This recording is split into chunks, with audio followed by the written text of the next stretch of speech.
build show today, we're going to do a short exterior door install tutorial. That's right, we're coming to you from my shed, and we're going to be installing this exterior door in my shed. But the same steps would work exactly if this was a house. We're going to show you two ways to put sill pans in. We're going to tell you a couple of key features that you want to add to your exterior doors when you order them from your local millwork supplier like Builder's First Source, where this one came from.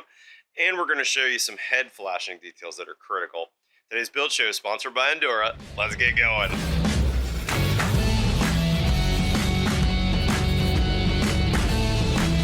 Okay, so this is a shed install. We're fairly low to the ground, but these same steps are going to work for you whether this is a shed install or this is an exterior door in a house.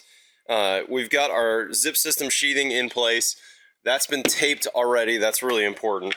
This detail here is an option for you. I do like to do pressure treated plywood when I'm low to the ground like this. If this was a higher elevation, you know, if we had a slab on grade with a lot of slab showing, I would have just brought the zip all the way down.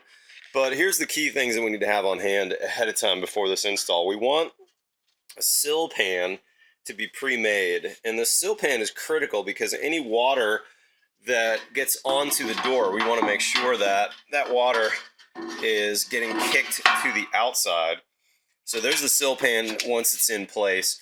I made it about a 1/4 inch shy so we could get it in to the place. And I made this one out of 24 gauge stainless. If you're in Austin, Texas, Capital Company will bend this to your exact dimensions and sizes. Your roofer could do it for you as well. And you could do it in 26 gauge to make it a little easier. But this is 24 gauge. The other thing we have on hand for us is a head flashing that's going to go on top of the trim where the door is. And that head flashing is critical to kick out water over top of that door. We don't want water running down on the door. And then lastly, when you order your doors, highly recommend you do Endura sills, which are really nice sills, and they have a lot of great options. But the biggest thing that I want to mention on this video is they've got this thing called a frame saver jam. It's a rot-proof jam system that basically takes the bottom couple inches of the jam and replaces the wood with a rot-proof wood with like a, you know, composite deck type material, almost like a composite shim, so that the bottom 2 inches of the door is less susceptible to rot. So there's a standard pine shim. If that was left out in the water, you could imagine how that would get destroyed by water and rot. And there's a composite shim, just like a composite deck, and that's exactly what's happening down here. I use my knife just to cut a little wound in the side of that, and you can see that line right there. That's the finger joining where they've put composite material, and then this, I just use my knife to pop that off, showing you that that's pine. All right, that being said, let me grab Malachi and crew and let me show you all the steps to install this exterior door. Okay, Malachi is going to do our zip system stretch tape. There we go. So this is the 6-inch version, and he's going to go roughly 2 inches down and 4 inches in. If this was a thicker wall, like 2x6 or 2x8 construction. And it's a dual release layer, which I'd recommend just doing one release layer to start with. Malachi, it makes it easier. And he's pre-measured his cut so he knows how much to do on there. And you're going to see he's just sticking it on the inside first.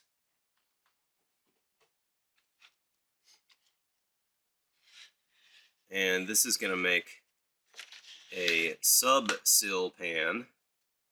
And you could, in fact, have this as your only sill pan if you were to back cock the door. It's not quite as good because there's some chance of that caulking failing and some water getting past, but this is going to protect the structure, which is really important. So you could get away with just stretch tape and not the middle sill pan if you wanted to, but this is going to be best practice by doing this first and then putting the middle sill pan, which has a good back nam on it. He's getting it up nice into that corner with his hands, and when he's all done, he's going to roll this too, you're going to notice later.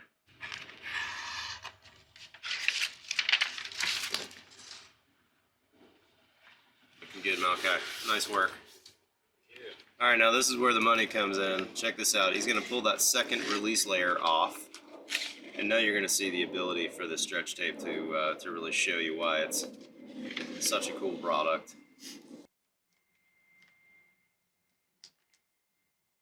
The other thing I really like about this stretch tape that they've designed is it really holds in place securely once you stretch it.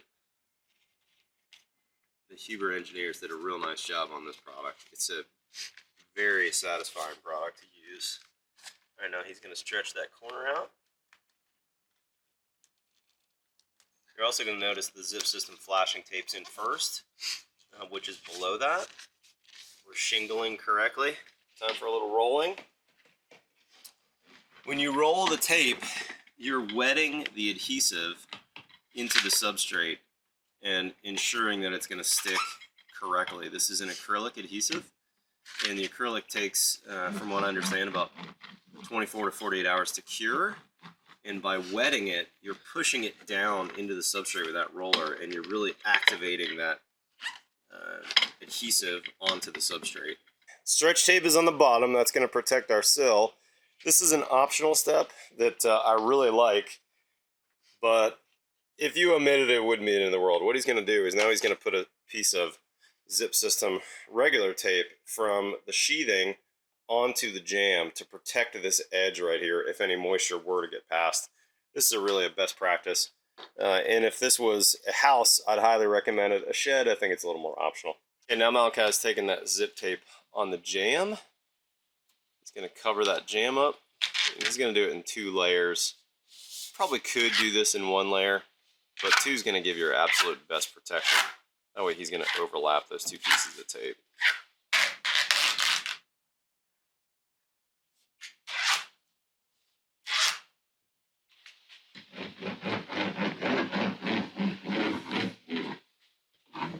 Roll the tape. Malachi's got the 2 jams. Now we're going to do the head. This is going to be the last step before we are ready to put the sill pan in and set the door. Again, this probably, you wouldn't have to necessarily go to this extent for a shed, although I think if you're going to build it, you might as well build it right. But these are the same exact details you would use when building a house.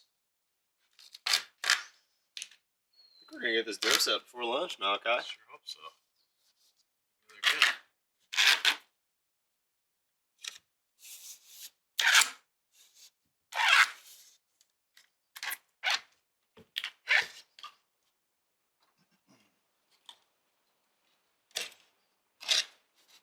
Well done, sir. Okay, check it out. Malachi did a real nice job prepping this opening. And this is, as I've mentioned more than once, a shed. But these are the exact same details for your house. Stretch tape first, flashing tape on the jambs. So now we have no wood exposed, including the edge, the cut edge of the zip system sheathing. And I consider that stretch tape a pre-sill pan. And now it's time for the real sill pan. So we got this made locally at Capital Company, but a roofer can make this for you. I really like making them out of stainless. This is 24 gauge stainless. Real important to get the wings on it here, and we want that back dam lip. That's really, really critical to making sure that water that gets in here is going to pitch out and get out and not get back into our house. So we're going to nail it right here on the flange, and just for some extra protection, we're going to put a bead of caulking down on the base, just so this pan doesn't move on us in the future. But really, once the door's set, there's not a whole lot of issue there. Okay, time to set the pan. Malachi's got his gun all set. Is that a siding gun or a roofing gun, Malachi? Siding gun. Siding gun, yep. Galvanized. Okay. So he's going to put his pan in place. And the caulk's really going to hold it. The nails are really just kind of holding it in place so that it's not moving while we're setting the door. And the depth on the pan, we've pre-measured to the correct depth of the door sill. So you can see we're at about 4 3/4 inches on depth on this pan. That might vary depending on the width of your wall. So this is a 2x4 wall we're doing here. All right, Malachi, hit it.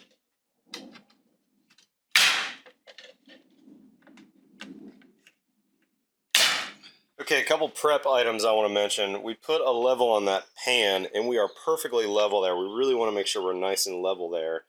And then the jamb on this door is going to be flush with the sheathing.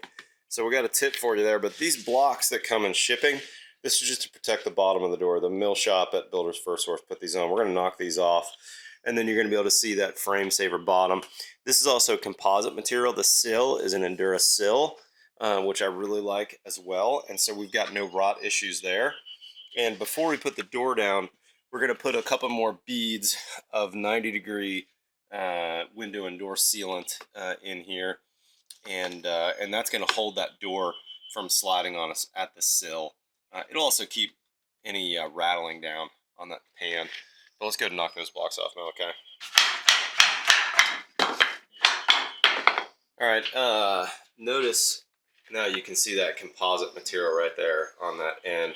So there's no wicking of end grain moisture that might occur with that frame saver jam. Okay, a little dry fit first, obviously, before we put any sealant down. We're going to double check that everything's correct, and then we've got a little margin on both sides to put shims in. So Malachi's going to pop it in and just dry fit it. Make sure everything's working good. This jam is going to be flush here, so we can tape this, and then we're going to come in with some low expansion foam on the inside and some back caulk to finish that air seal and insulation detail. But it looks like our jams are on the framing are slightly out of plumb.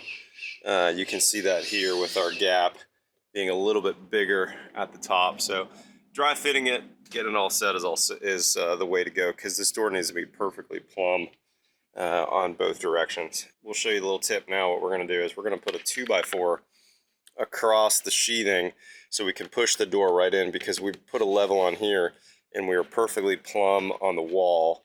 So we're going to use the wall as our guide. And FYI, if your framing is out and you have an issue where this wall in framing is not plumb, then you wouldn't want to do this method. You'd want to consider using a fusion frame from Endura. The fusion frame makes setting a door on an out of plumb wall much easier to do. I didn't do that here because this is basically new construction. We knew we could get that front wall nice and plumb. So we didn't do the fusion frame here, but I'd highly recommend it on remodels for sure, and on new construction where you checked your openings ahead of time and you realize that they're not perfectly plumb. That fusion frame can really save some time and effort from the carpenters installing your doors. Okay, now Malachi's going to put a couple beads of adhesive on there, sealant adhesive, just to hold that sill down. So go ahead, Malachi. And you're going to notice when he does this that he's doing it 90 degrees to the opening. That way if any water gets in underneath that sill, it's going to be able to weep out. If we did a big looping figure 8 or a horizontal bead, you might trap some water. Not as big a deal with stainless, but this is best practice to do this. Okay, door's been dry fit. Sill pan has been caulked for some adhesive properties. Last thing I forgot to mention, this door is usually either screwed or nailed closed for transport. Pull those nails before you set it. And now all we're doing is trying to drop it into the pan without moving it too much on that caulking that we put down. And then we verified that the sheathing is plumb, so we're going to push it all the way out, and then we're going to get the level out and ensure that the jams are nice and plumb and level. And then once we get it tacked, we're going to pull these, because this happens to be an outswing door, which is a little unusual to see an outswing door on a residential project. Usually you're going to see in-swing doors, but because it's a shed, I needed maximum ability to get stuff into the shed, so that's why the outswing door in this case. Okay, door's in place, and what we're doing now is we've got the level right up against the jamb, and we're looking for nice and plumb on that jamb side. And the hinge side is really the most important side. And don't worry about what your gap looks like between your framing and your door. The door itself needs to be perfectly plumb. And then we're going to come in and shim this door. And we want shims at each one of the hinges for sure. We want a shim at each one of the strikes. And then we're going to put a shim here and shim here. And then we're going to show you how we temporarily nail and then ultimately screw this door through the jambs to set it. The other thing we want to double check right now, you can see we've got a bigger gap between our door and our jamb here. We want that gap to be nice and even. So that's one thing we're going to be doing in a minute here, is shimming that so that gap is nice and consistent all the way up when we look up and down on that door. Let's grab some shims and get this thing shimmed and screwed in. This is that crescent nail slicer blade. Let's see how she cuts, Malachi.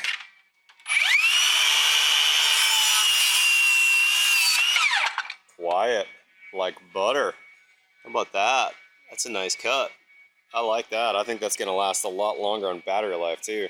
Good job, Crescent. Okay, Malachi did a great job getting the door set.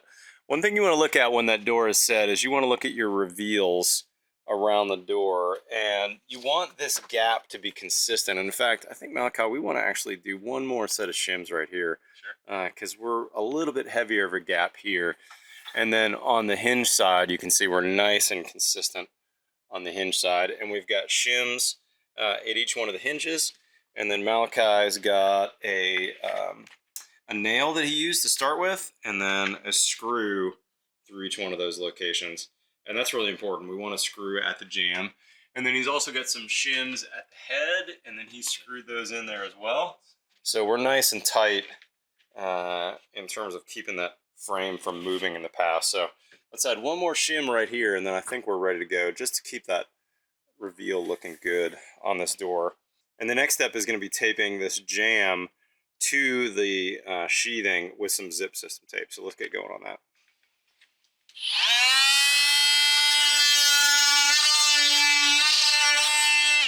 Perfect. So we're going to lap this about halfway onto the jamb here. Yep.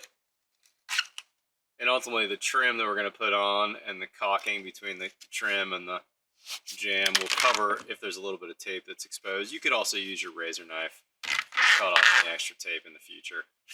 But he's taking that 3/4 inch jamb and covering at least half of it with tape. But this tape's pretty straightforward. He's going to tape that thing all the way down. And then it's going to be really critical to roll that, especially where that tape hits the jamb. Roll the tape. Roll the tape. Always got to roll the tape. Okay, so Malachi got this bent at Capital Company, but of course a roofer could bend this for you as well. This is 24 gauge sheet metal, stainless.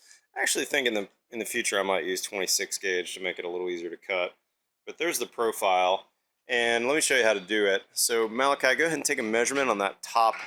We're basically going to flash over the door from one end of the trim to the other. So Malachi's taking that measurement, which is about 39.5. 39.5. Okay, and then let me show you how to transfer that to this piece of flashing. Okay, so now we're going to transfer that measurement, and we're actually going to add a 1/2 inch. So the measurement was 39.5.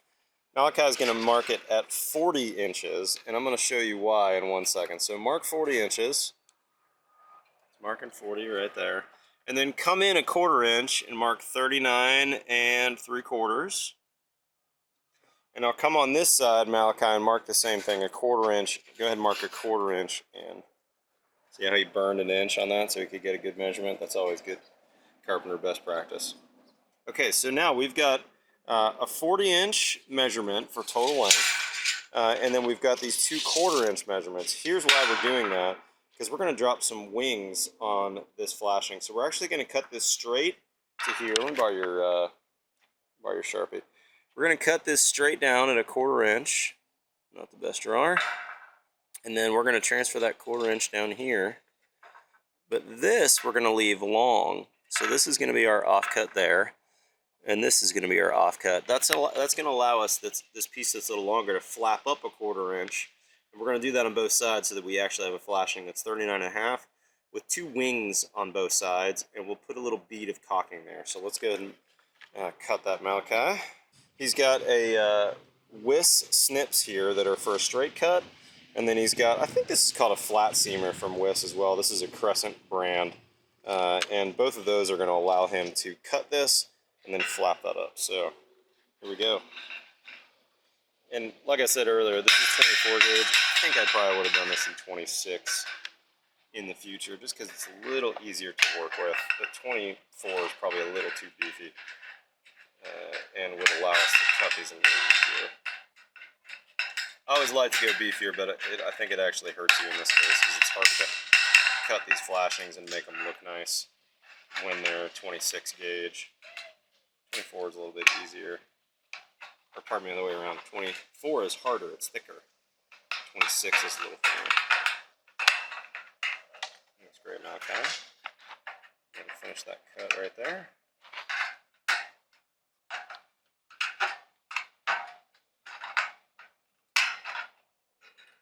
That's hard. Nice job. Okay, now you've got that 1/4 inch sticking out that he's going to bend up with his flat seamer.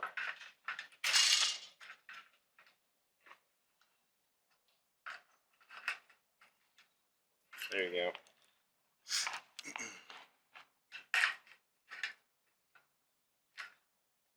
Perfect, Malachi. Nice job.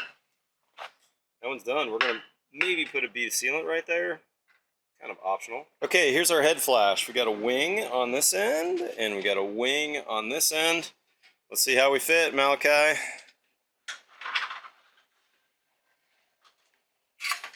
Oh man, that looks money. Yep, love it. And you can see we're coming off the trim by about a 1/4 inch or so, and then we've got that hem on the end as well. That way any water that runs down is going to pop off. And we could nail it up with a nail or two and put some zip tape and it's ready to go.